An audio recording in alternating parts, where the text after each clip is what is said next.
Hello mga kaibigan, kumusta kayong lahat? Ako po si Ivy Inday Guapa na taga Leyte, na pangasawa ang isang kanggaruman sa Adelaide, South Australia. Ngayon ay bibigyan ko ng bagong itsura ang upuan ng aking sasakyan. Bakit ko ba ito ginagawa?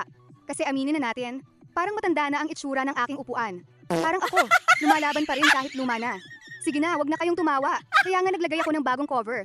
Para magmukhang bata ulit, di ba? Ito ang ating bagong cover. Maganda, makinis, at mabango pa. Parang bagong binata.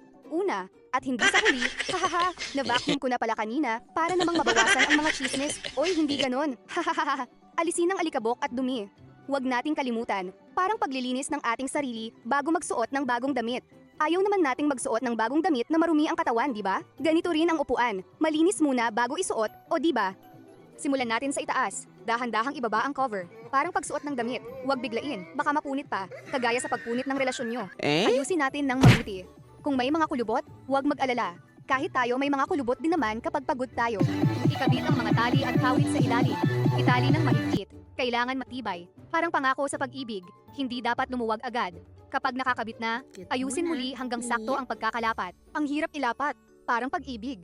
Minsan hindi agad nagkakasundo, pero kapag nagkasundo, napakaganda. Kung hindi kasya, huwag force. Parang tao, kung ayaw sa'yo, huwag na ipilit. Ngayon, kahit umupo pa ang sinuman, maginhawa at malinis pa rin.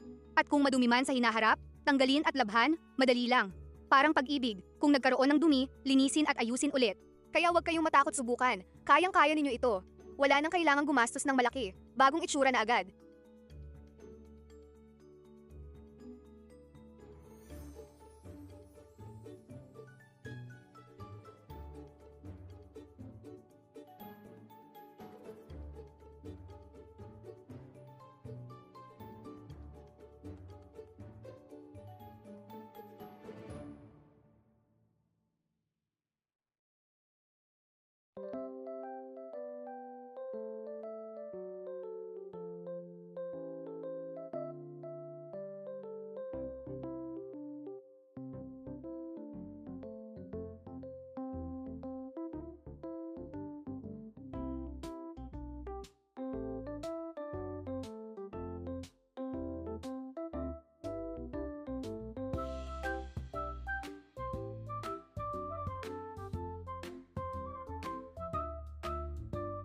Sana ay napasaya ko kayo at natuto rin.